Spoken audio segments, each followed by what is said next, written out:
Testy. 1 2 1 2. Testy 1 2 1 2. Is this on, Nicholas? I We mean, I live? think so. Jeez. Jeez, that took a while. Before I dive in, a couple things I got to get off my chest. Or one Uh-oh. thing I've got on my chest. You remember this bad boy? You Oh remember this? yeah. I got that in my closet too. Look at that number 91, baby. Oh, 91. 91. Nice. Nice. Wait, why Nice. 90? Why 91 for you? Sergey Fedorov. No. Okay, gotcha. I Yeah, went yeah. with I was a huge fan of the mid '90s. I mean, who was it? Detroit Red Wings. The Amesbury at the time. They're now the Amesbury Hawks, but when I, was there, they were the Amesbury Fighting Indians, and our colors were white and red. We adopted the Red Wings style, jerseys and such. But huge Fedorov fan. Okay. I went with of course the very famed hockey number 616 for my DSG jersey, of course. Because you got to have them triple digits, Yep, 100%. But I'm chuckling, Nicholas. I've shared with you and you, myself, and your good pal, my good pal, Corey. We're always lampooning the Red Sox because they are something else, right? So they were in on Juan Soto, right? They were in on Max Fried, who just signed with the Yankees. I'm going to tell you this, Nicholas. If the Red Sox are about as in on a top free agent as I am able to dunk on Shaquille O'Neal. Well said, No sir. fucking frauds. Yep. And my brother, I love him, but Jesus, they're gonna do it. They're gonna Breslow. Let me tell you something. I think Craig Breslow is worse than fucking Chaim Bloom, and you know how I feel about Chaim Bloom. Wow, that is the first time I'm hearing you say that. That is a loud statement. Oh, I mean, what Bloom did, by trading Mookie Betts is unforgivable. But Craig Breslow, what a fucking ding dong. I know you've got friends in the business, Nicholas, and I don't mean to insult, but jeepers creepers. No, my problem is, look, I don't think I think that it's fair to criticize any of the GMs or presidents of baseball ops, whatever you want to call them, whatever their role is now, for the Red Sox. But at the same time, like, to me, it's just always going to start at the top. It's 1,000%. Like, when they wanted to spend, they get Dombrowski and he goes and gets you a ring, and they're like, whoa, we don't want to spend that much. Like, well, you wanted to win, you brought me in, I did my job, and then they get rid of him. But again, also, Dombrowski gets kicked to the curb. Now everybody's like, "Oh, we want Dombrowski." I wasn't the biggest Dombrowski guy. I knew what he was going to do, and he was obviously successful. But I'm not like Russian championship. Oh, like I don't. But I'm not. I'm also very anti. You got to keep all the prospects, and everybody was losing their shit over it. But they spin that, and then they get Dombrowski out, and everybody's like, "Oh, good. Now we got Bloom, and now we're going to save money." Then they get rid of Mookie, and I've talked to you about that till all the friggin' time, till I'm bluer in the face than I am with this sweatshirt that I'm wearing, and it's like. And now look what happened. And then they try and do it with Xander Bogaerts. And then I think that is where everybody kind of fully accepted. It's like, okay, this has been a sham the whole friggin' time. Like that's why it's like, I get it with Breslow. I'm not saying you're wrong, because I honestly don't think I know what he really is capable of, because they're not letting him do what he is capable of. He's just a figurehead and basically carrying out their bidding. They've got one prospect they should keep, and that's Roman Anthony. Everyone else they got to trade. Go get starting pitching. Go get some left-handed starting pitching. Right? I'm going to tell you right now. You want a guide to any Red Sox offseason? This is who they're going to sign. Are they old? Are they cheap? Are they coming off a series of serious injuries? And there's high potential there, but chances are they're going to get hurt. That's who the Red Sox are going to sign. So, well, with quick, that said, wait. I do want to say that that I know friend of the show, Scott Snyder. I haven't heard him talk about it. I haven't seen any of his posts or tweets, but I know that he was campaigning for the Yankees to re-sign Juan Soto during the season. I'm sorry to him, and I know he has a son who's a big Yankees fan. I am sorry to them, but to the rest of the Yankees fans, I am enjoying how you guys are unraveling at the fact that Juan Soto chose the Mets over you. That made my day. I will always root against the Yankees harder than I will ever root for the Red Sox ever again, probably, quite honestly. Well, he had 65 million reasons to choose the Mets over the Yankees. It's still like, if I'm a Yankees, yeah, but then there's next pride, right? Whatever. So, like, yeah, whatever. Anyways, ladies and gentlemen, boys and girls, listeners of all ages, TLDR Studios proudly presents to you the greatest, and I mean the greatest, podcasting team in the world. He's a former sports writer, Nick Friar. I am your neighborhood backcracker, Dr. Joe, and together we are the TLDR Comic Book Club, baby. I don't know what it was. Friar made my head glitch. Well, I thought about it and it made me glitch. Yeah, because I usually am not aware that I said it. Today I didn't mean to say it, but I'm aware that I said it. Yeah, there's nothing worse than when that happens. I also want to put it out there that I still am a sports writer, but I'm just not a sports journalist anymore. Just so Joe's trying to get me fired, apparently. You're a sports writer, like I'm a doctor. When people ask me, people still think I'm no, but like people still think like I'm in. I don't know. I get very protective of like the journalist title, and I think sports journalist is also pretty laughable in a lot of ways. Like there are some people who are actually that in the field, but most of it just. I've always said I'm a sports writer. Now it's like I don't cover beats or anything like that. Like I get to just talk about fantasy and gambling and all that stuff. Bet responsibly, everybody. But yeah, so it's a lot different than what I used to do. But anyways, enough about that. Maybe the most we've talked sports on this show. If you're a first time joining us, that is not the norm for us. But if you like it, we can always do more. Anyways, we got a lot to get to this week. We are just doing what's new this week, which means we may or may not have something in the hopper, but we can't say anything because it's not in the hopper just yet. It is not fully packaged for you guys. So keep your people. The also famous Jeff Lemire jinx. Yeah, exactly. It's right up there with the Curse of the Bambino, of course, just to stick with today's theme. But make sure you subscribe to one of our audio channels, because if these things do come to fruition, you're only going to find those places, those conversations on one of our audio channels. That's Apple, Spotify, Geeks Worldwide Radio, Amazon, Pocket Cast.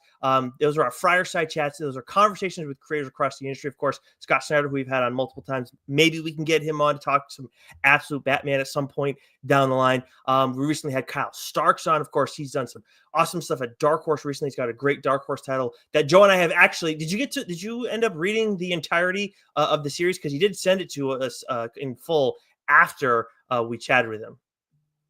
You know what? No, fuck. I did. I forwarded it right here. No, I've got it. It's awesome. I'm reading it, and I'm like, I'm just so glad that we don't have to wait. Like, because you and I read the first 2 issues, and it's a 4-issue series, and it was the idea of having to wait was just like it was killing me. But you know, the fisherman, you came through, you got us the rest of the series, and I can't believe you sat on this longer. Like you're. Well, I got a little sidetracked by something else that happened this weekend, Nicholas. That'll do it. So why don't you get to catching up, and then I'll. Well, I actually I have nothing to add for catching up. There is a trade that I did read while in my travels over the weekend that I added to our books list that I'll discuss with you another time. But nothing really substantial in terms of catching up for me to add. But you had a few things. Yeah. So a couple things real quick before I get to the big one, which sort of distracted me a lot this weekend. The Hunger and the Dusk, book 2, issues 1 through 3. I caught up on that. Excellent. Of course, I talked about The Hunger and the Dusk on the program not too long ago. Thundercats issue 10. That was an absolutely tremendous issue. But every now and then, Nicholas, right? When perusing the shelves at Newbury Comics, and I got a whole bunch of these, and sometimes I get to them quickly, sometimes they linger a bit. But I saw the book, and they say don't judge a book by its cover, but I absolutely did here, because the cover pulled me in, and I think that at least in comics, that's a big part of why cover art is so important. And so I didn't recognize the studio, I didn't recognize the writer, I didn't recognize the artist. I quickly just sort of flipped through the interior art and loved it, so I grabbed it. So I'm gonna take a chance on it. And so I read it, thinking, oh, this could possibly be a great hidden gem of the week, because like it's completely unknown to me in all aspects. I read it, I loved it, I recorded it, and when I was going to tag the creators, and especially on Instagram, invite them to be collaborators, I realized that the writer John, which I love System of a Down, but outside of Surge, I couldn't name you any of the band members. Sure. Except now I can name you John Delmayan, who accepted the collaboration. And not to brag, Nicholas, but we're getting close to 25,000 views on that bad boy. Nice. Right. Very so nice. I mean, that was, as you put it, right. That's the epitome of hidden gem, right? It's the hidden gem of all hidden gems. But Dead Samurai issue 1, it was excellent. It's takes place in feudal Japan, where you've got a very wealthy family. You've got a father with a newborn son, an older daughter. Of course, his head samurai, and it's just the art is beautiful and the story's great. And then all of a sudden, there's sort of this this attack on the house, and everyone's killed, and so the master kills himself, right, commits suicide, because he of the perceived dishonor, and the samurai is about to do the something similar, and then just where it goes from there, right, is he thinks, assuming that everyone is dead, but not everyone is dead. So it was just a great first issue. It did its job in making me want the next one ASAP. So like its hooks are in me, and despite who the writer is, I did not know. Right. Yeah. So that's what's great, because sometimes you might recognize a celebrity, writer and read it just for that. But no, that had nothing to do with it. And it was just an excellent first issue. It's funny when stuff like that happens. When you text me about it, like just you texted me like all along the way, like you saw the cover and you sent it to me, and I was like, I had no clue who this is, no clue, like knew nothing about it, and then you loved it, and then like just we find out like almost together like that. It's like, oh, this is who wrote it. Like and it blew my mind, and then to see Surge liked the video, yeah. First of all of it, it was just like, oh, that's pretty fucking awesome. I went on a plane afterwards. And I wanted to read, so I like didn't. I think if I listened to System of a Down while I was reading, I'd probably have a little bit of a tough time focusing. Well, there's a couple of tunes. Yeah. Aerials is a great one. That always, it's always a beautiful song to listen to. So much good shit. I mean, we both love System of a Down, so it was kind of a happy accident, if you will. But yeah, this is the epitome of. Isn't that your nickname? Yeah, sure. Yeah, boom, roasted.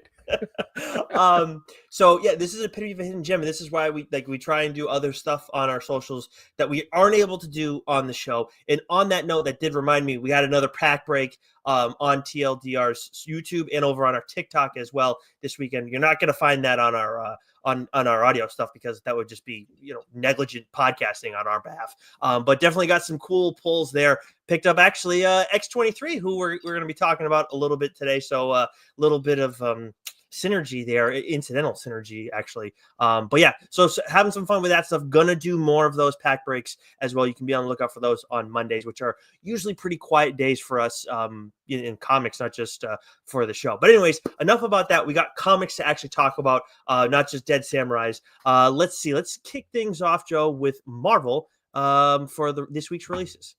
All right, from Marvel, we have The Amazing Spider-Man issue 63, Ultimate X-Men issue 10, The Incredible Hulk issue 20, Phoenix issue 6, Storm issue 3, X-Factor issue 5, Scarlet Witch issue 7, Dazzler issue 4.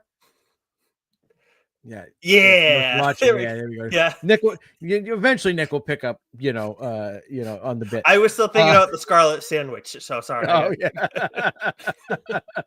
Deadpool team up issue 4, Spirits of Vengeance issue 4, Star Wars: The Battle of Jakku, Republic Under Siege issue 4, Ultimate Universe 1 year in issue 1, Your Friendly Neighborhood Spider-Man issue 1, The Infinity Watch issue 1.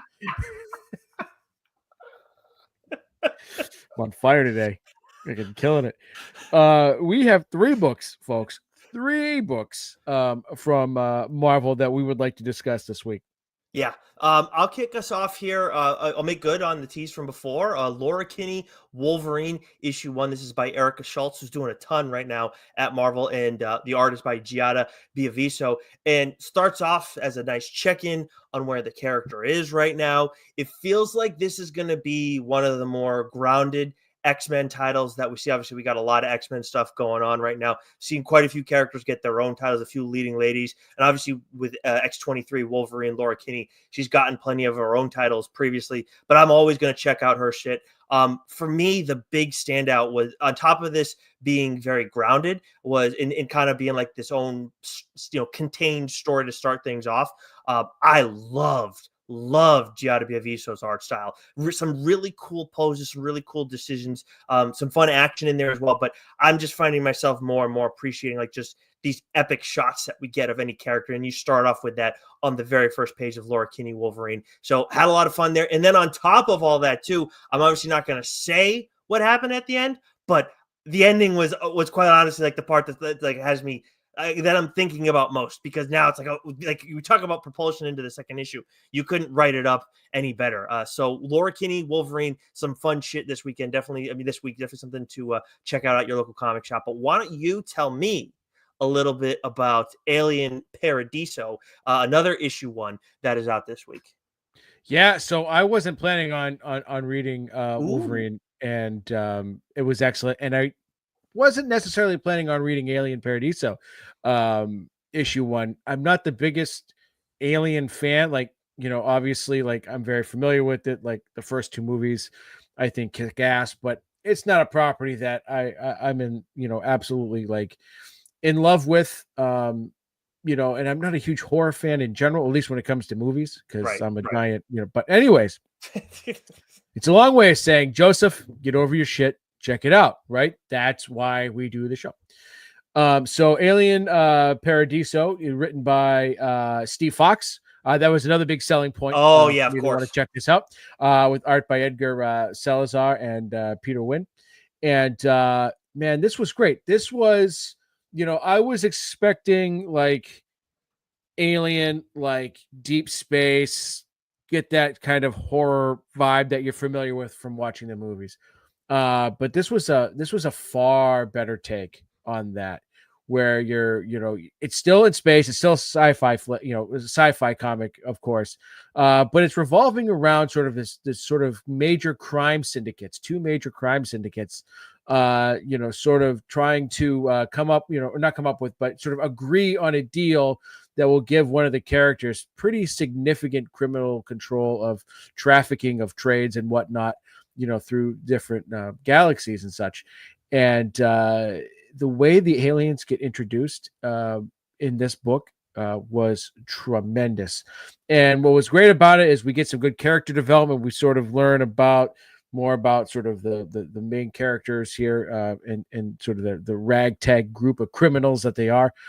But the way that Steve Fox sort of paces this issue, and sort of sort of the way he reveals the aliens in the story was so good. Like the suspense, like it goes from just sort of being this like, okay, we're getting introduced to the story, and then all of a sudden the suspense picks up and just goes right to 11, and the way that it ends is so good. So like this is not just deep space sort of trapped in a spaceship kind of horror vibe to it.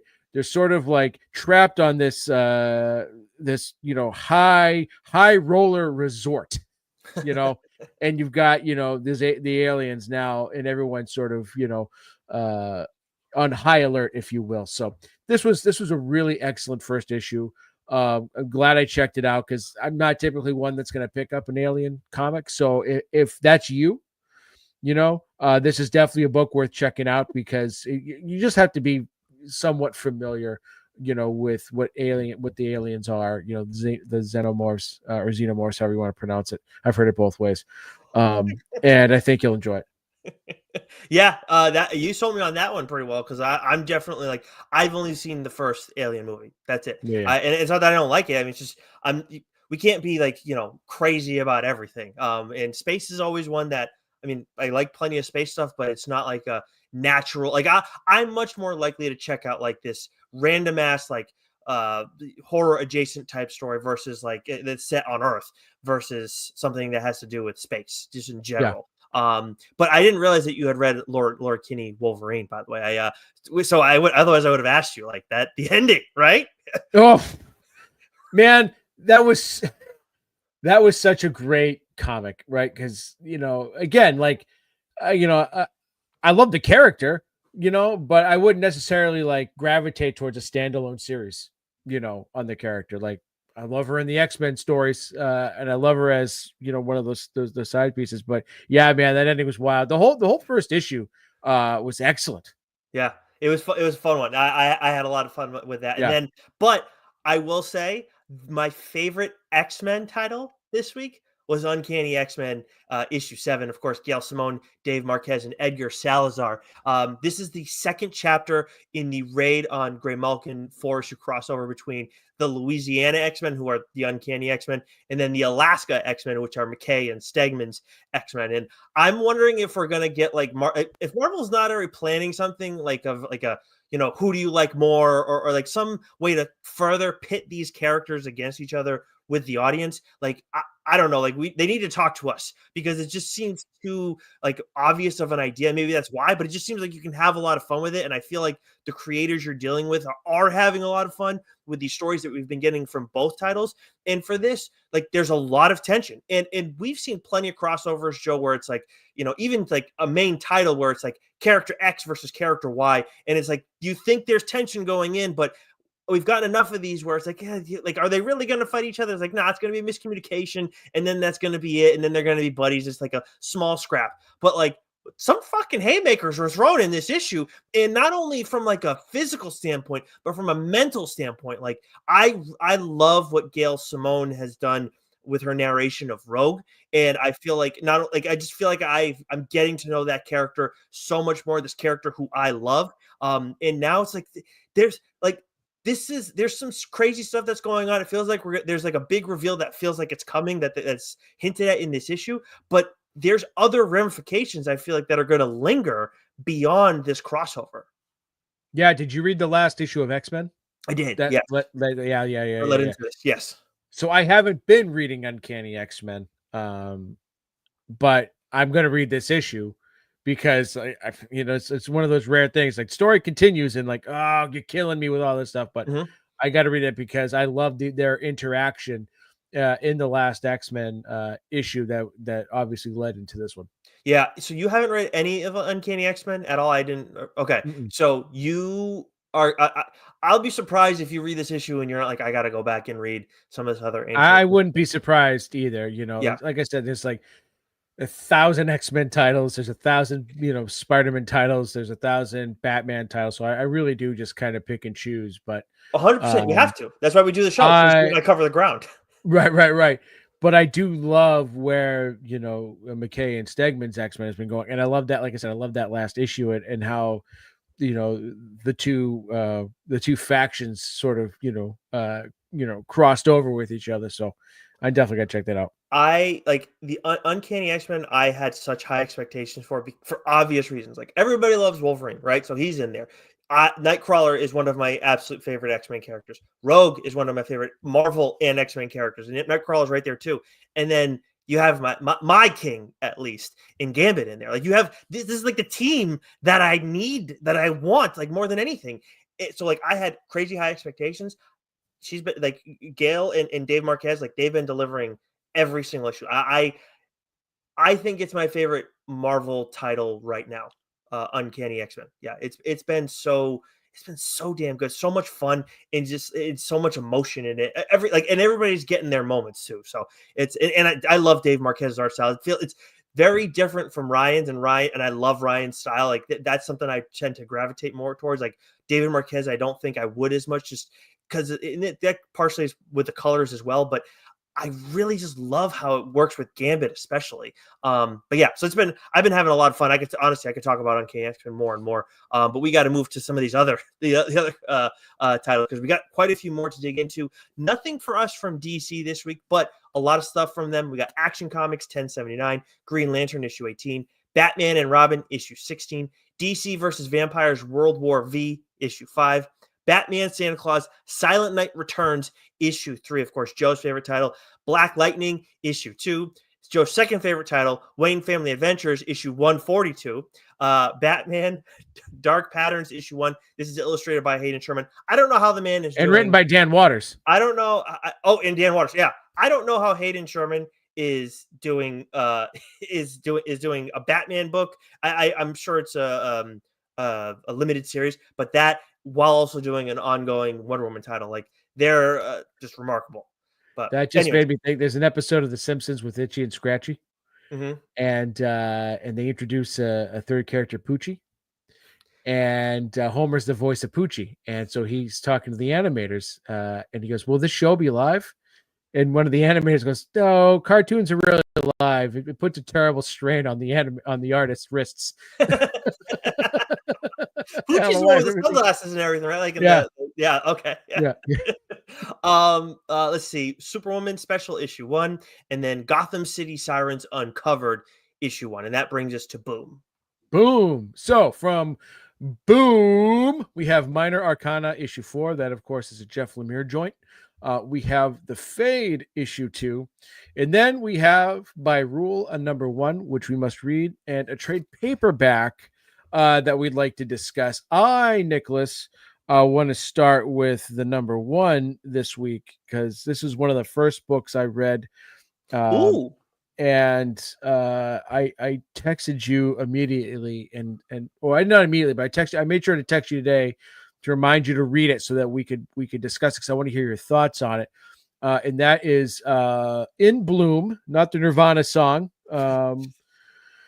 but the comic, which is written by Michael Conrad with art by friend of the show, John J. Pearson. And I mean, his art in general is awesome. His art in this is absolutely fantastic. But the premise of this book is that there is sort of this invasion, if you will, of flora that starts to take over the human population, and it's actually something that is celebrated by people when they bloom and they start to grow fungi or turn into plants or trees. So, like, the art is very trippy and at times wildly disturbing, but it was such a great comic, in the sense, like, the story's original. There's definitely some metaphors in there into what's sort of going on today, but there is also this sub story of what happens to the elderly when they've sort of outlived their usefulness. That was just an like you the main story is crackers enough, and then you've got this thing, and so like that happens with the elderly, and this book is absolutely wild. It is wonderfully written. The artwork is absolutely tremendous, and like this is a book that lives up to the Boom rule, like 100%. Yeah, it absolutely does. It's got you're getting this new world. You're getting like a main plot that's moving on. That's very interesting, and feels like something. Okay, I can attach myself to this. And then like you said, you have that other piece in the background that's kind of moving, like, as that B plot that seems like it could be relevant. It's not overwhelming the issue, but it's also like pretty like wild what's going on with some of these other individuals in this world. But yeah, I mean, like, John J. Pearson, he likes drawing some pretty fucked up stuff, man. I'll tell you, like the first guy you see in this, like, that's like one of these bloomers, is just like, what the fuck, man? I'm like, why did Joe ask me to tell me to look at this? Like, this is going to give me nightmares. This is brutal, man. Like, if body horror isn't your thing, this isn't like the craziest body horror I've ever seen. But if body horror like really gets you, I could see this fucking with you a little bit. But it's not something that you shouldn't necessarily give a look. But just I will mention that little warning. It's twisted, man, and wildly creative. in the Mhm. way that Pearson, like, because everyone's different, everyone's unique, so their bloomage Yeah, varies, right? And it's a nice touch. just absolutely crackers. That alone is just like so like that alone is worth buying the comic. Like seriously, it's just Mm. so like weird. Such a interesting concept. Yeah, and then we did have a trade that we want to touch on. You guys have heard us talk about Pine and Merrimack on this show at nauseam. Of course, this is my friend of the show, Kyle Starks, and then the art is by Fran Gallen, who we've raved about, not just on Pine and Merrimack, but in general. But I just want to mention this because the trade is finally here. You guys can all pick this up if you've been trade waiting, despite our warnings. Now is the time to go pick it up. And if you want to gift this to somebody, I think this is also a reasonable book to gift people. Maybe not to the younger reader, because obviously things can get mature at times. But Linnea and Parker are your main characters in this story, and they're a couple unlike any that you're going to see in comics. They're just like, it's so easy to get attached to both of them. And to me, their relationship being unlike anything I really see in comics right now, where it's like this is just a relationship that works, and it works so fucking well. That alone makes this unlike any other comic you're going to see out there. So definitely pick this up. I mean, this is a crime story with the small town conspiracy at the center of it too. And the only thing, honestly, that's going to slow you down as you guys binge read this is Fran Gallen's art, for good reasons, because it's just there's so many awesome images that he put up, that he put together for this story. So don't miss out on this one. If you already have been, shame on you. But no, seriously, like, pick up the trade. I'm going to pick it up, even though I reread all the issues. I love this series. Yeah, yeah, it was absolutely fantastic. We talked about it on the holiday gift guide. We talked about it again when we recently had Kyle on the program, and all three of us just absolutely raving about Fran Galen's art. I mean, that's just as impactful, as the writing is to this. What is just an absolute kick-ass series. Yeah, a lot of fun. And again, some like we're always looking for different stuff to read. That one definitely is different. Moving over to Dark Horse, we got FML issue 2, Arkham Horror, Terror at the End of Time issue 4, which Joe is reading, Summer Shadows issue 4, From the World of Minor Threats, The Brood issue 1, and then Assassin's Apprentice volume 3 issue 1, and that brings us to Mad Cave. So just a quick thing, I think. Let me check here because we didn't get a review copy Yeah, I feel like I know. for that. So, and looking at an updated League of Comic Geeks, it looks like Arkham Horror might not be coming out this week. So, Okay. be on the Good lookout catch. for it. If it's there, make sure you grab it. If not, it probably means it's coming out next week. We will keep you updated on that, of course. Well done. Because usually with Dark Horse, when we get review copies, what they send us is pretty is 100%, almost 100% accurate of what we get. Yeah, very Of seldom. what's coming out that There's week. only a couple places that really get that. Yeah, that we see hiccups with from Yeah, our. yeah, yeah, yeah. Plus, this is also the time of the year where lunar and things like that screw things up and things. Mhm. Anyways, Oh yeah. happened with me 2 weeks ago. The Thanksgiving week, I should say. I went in on Wednesday. Wednesday before Thanksgiving to go grab my books, and like 75% of the books weren't there because the lunar had an issue. So I saw that from like my old shop on Instagram. I was like, yeah, "Jeez, dude, that's brutal." they'll be here on Friday. I'm not going to be. I'm not going to stores on Black Friday. Are you kidding me? Yeah. Who am What are I? you, Goo? nuts? Come on. A hell of a bargain, but Jesus Christ, I'm not leaving my house the day after Thanksgiving. I'll tell you that much. Gotta roll me out.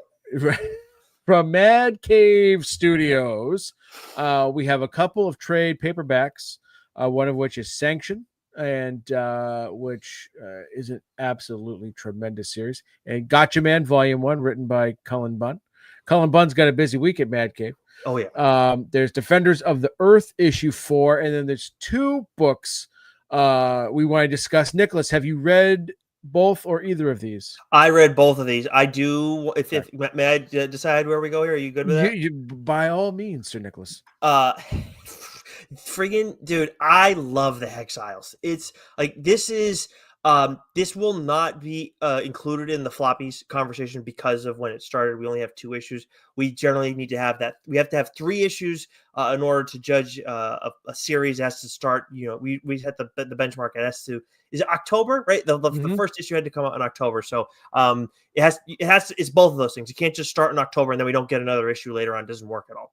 But obviously this is Cullen Bunn and Joe Picardo, who if Joe Picardo if he's done some stuff, but I haven't seen a whole lot from him. And I was double checking on League of Comic Geeks. I feel like this is going to be a huge breakthrough series for him because the action in this series is both horrific and fucking outstanding. It is so goddamn good. And I just, the art alone, again, enough reason to be picking up this series and checking it out. But then we're also, from a story standpoint, we get the chance to know the characters who are in play. We kind of, in the first issue, we got a lay of the land, what's going on. We learned about Jameson Creel, that bastard who's kind of like Constantine-esque. Again, if you're a fan of, Constantine, if you're a fan of that, yes, if you're a fan of that character, you should be checking out the Exiles. We're not dealing with that individual, but we're dealing with people who have been impacted by somebody like that. So we get more of what's going on with the people that have been screwed over by him, his family that didn't even know that had him as family. And we're getting a feel for some of their powers, what they're up against. So I think too, Joe, there's a character in there for everybody to latch onto in some capacity. Oh, Jesus, I can't latch on to any of them. I mean, you talked about in Bloom in the art sort of giving you nightmares. This is the book that was straight nightmare fuel. Picardo's art, man, I will tell you this right now. There's definitely some triggering imagery in this issue. Sure. And it is so visceral. What I love about the issue is that we get introduced to the characters, obviously, in the first issue. In this issue, what I love, and especially with the art too, this is not a spoiler, but when you get a new character, the panels that go across the page, it will spell out their name and the art will be in there, right? And then, so you're generally getting about 2 to 3 panels or 2 to 3 sort of rows of panels on each character, right? And that's sort of how the issue goes on. And I gotta tell you, man, there was one I can't remember the character's name. It was a female character. Looking in the mirror, standing at the sink. I think you'll know which one I'm talking about, Nicholas. Yep. And that just oh man, that one just really effed with my head. And then you get after you sort of get these introductions to the characters, the second half really of the issue, where again it kind of goes character by character, and you get the "what's in the box," moment. The artwork there too. Yeah, just absolutely just vicious and visceral and next level. I want to see Cullen Bunn and Joe Picardo do more projects together. I think they're a very great pair.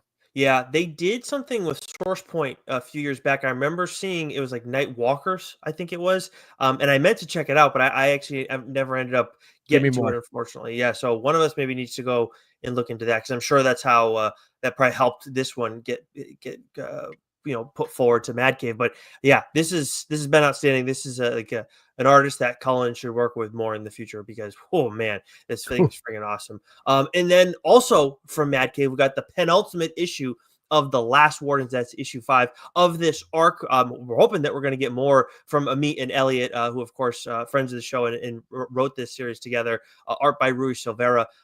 This issue was friggin' batshit crazy. Man, I'll tell you what, Rui Silveira's artwork, there are seldom few times that I've thought about the paneling a lot when I'm reading a comic book. It's just it's one of those things that as a reader, you don't just, sometimes it's cool when you see different things done or whatever, but you don't, it's standard. It's whatever. Okay. As long as it works with the story, sometimes you can see cool shit. The way that Rui's done that in this series, what he's done with the paneling and how he's used it with the monster from issue to issue, to me, that's one of the things that I feel I'm gonna think about. That's gonna come to mind first whenever I think of The Last Wardens in the future. Yeah, this issue stands head and shoulders above the previous 4 issues. And I know that the book is The Last Wardens. I love the fact that you got very little wardens Mm, in this issue, right? And this was just I think the emotional center of this story. Danny is a wonderfully strong character, but she's also extraordinarily flawed. And there's conversation between her and her friend that I found very impactful, and really just sort of, I think, got to what this story really is about. Right? mhm. It's not just a monster story. It's about something much more relatable, right? And sort of, and the monster just being just giant ass metaphor that doesn't hit you until you get to this issue. Yeah. So I really loved it. I thought this was a very excellent issue, and I just want to give a shout out to Amit for sending us some awesome Oh Last Ward yeah. swag. Right, I got, he's ever since we had him and Elliot on, he's just he's been you reached out to us, a lot of times. He's been a very what's the word I want to say? Very kind and generous person to the show, Yep. and to us, and we look forward to having them on again. And it was very kind. Didn't have to, sent us both some Yeah. goodies, some Last Warden's goodies. And so I'm drinking from the water bottle now. He sent us, a first issue and some other goodies. So Amit, thank you very much. It's very kind of you. And yeah, I live a little further north than Joe, so I have not gotten my stuff yet, but I do appreciate it all the same. I can't wait to get mine, and looking forward to. I have no problem. This is not a jinx. Like, we're going to be touching base with him and Elliot again at some point down the line, because obviously with this series wrapping up, and then also they got other projects that have been announced that we'll get to take a look at in some capacity too. So very excited for all that. But yeah, the Last Wardens, we've talked about this one a ton as well. This has been a really fun series, and this is one that you are gonna like when it comes out in trade form. If you are trade rating, you're gonna read this thing at a breakneck pace. Looking at where everything else is, Joe, from IDW, we got Monster High new Scaremaster issue 4, TMNT Best of Mondo Gecko from Vault. And again, we've said this before, Vault. It seems like with League of Comic Geeks, there's been some issue with them. Lilith issue 3. I haven't seen Lilith issue 2. Maybe that's just me. Maybe I need to track that down. But either way, Godfather Godfather of Hell issue 2, Goobers issue 2, which we've seen that mentioned a million times. I don't know if that's actually come out yet or not. Kid I know. Maroon. I just love the name. Goober is one of my favorite words. There you go. One of our nicknames for Violet is we call it Goobs, Oh, which is short for Goober. oh. We'd always say, like the old phrase, of all the Charlie Browns in this world, you're the Charlie Browniest. Well, we say of all the Goobs in this world, you're the Goobiest. That's just a little, as a parent, you do Yeah, silly yeah, shit like that. of course. Yeah, no, it's yeah. Well, I also think of the Mac and Goobers too. That's the other thing that comes to mind. From Distillery, we got a few first issues: The City Beneath Her Feet issue 1, Warm Fusion issue 1, and Through the Bows. But yeah, Through the Bows, a Through the Yuletide, bows, through the bogs, something depending like. on something like that. Yeah. It's gotta be silent though. It's GH. Anyways, a Yuletide offering issue 1. That's an anthology. I think Tynan's included in that, and there are a few others.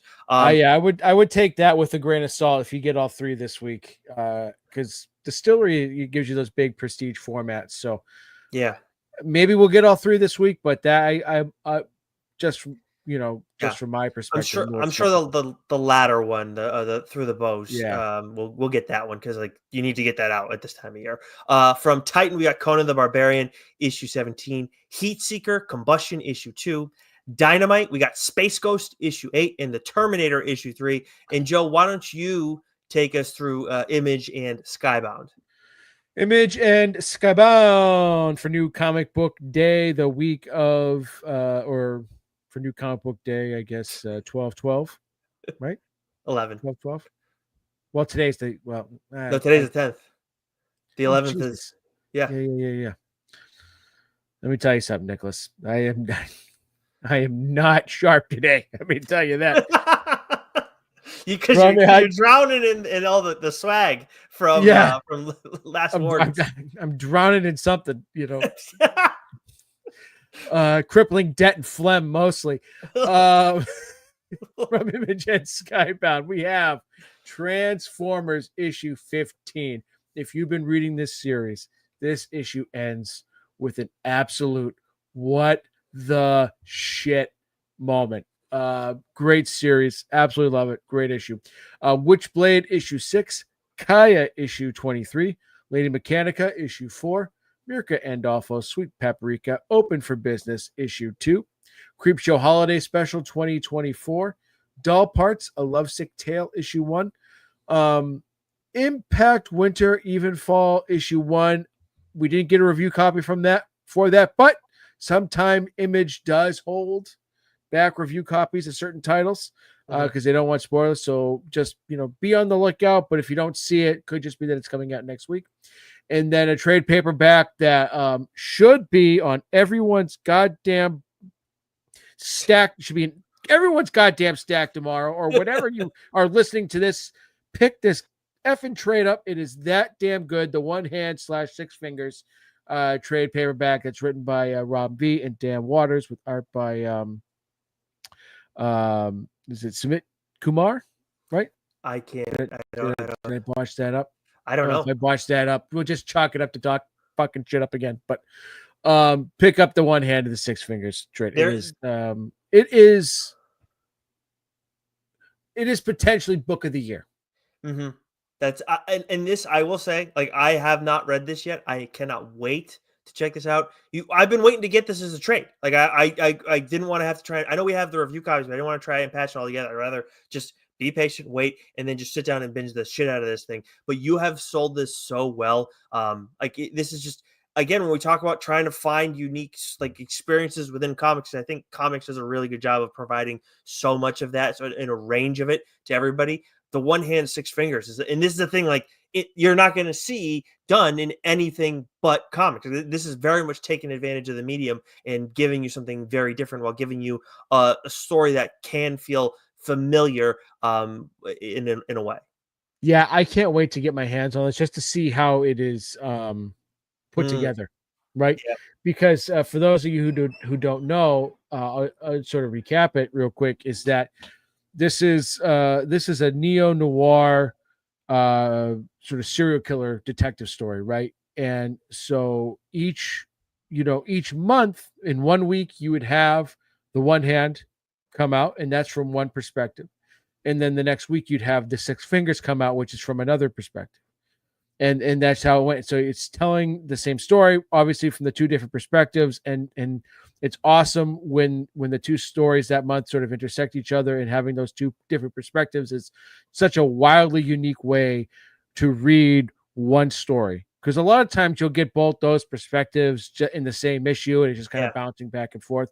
This allows one perspective, one story to sort of breathe, and then you get the other one, and then it's just so well done. So what I'm hoping for is that this is one big collected trade, and it goes in the order of issue 1, issue 2, issue 2, issue 3, right? So you just get that all in one flowing thing. So I'm looking forward to see how it's put together.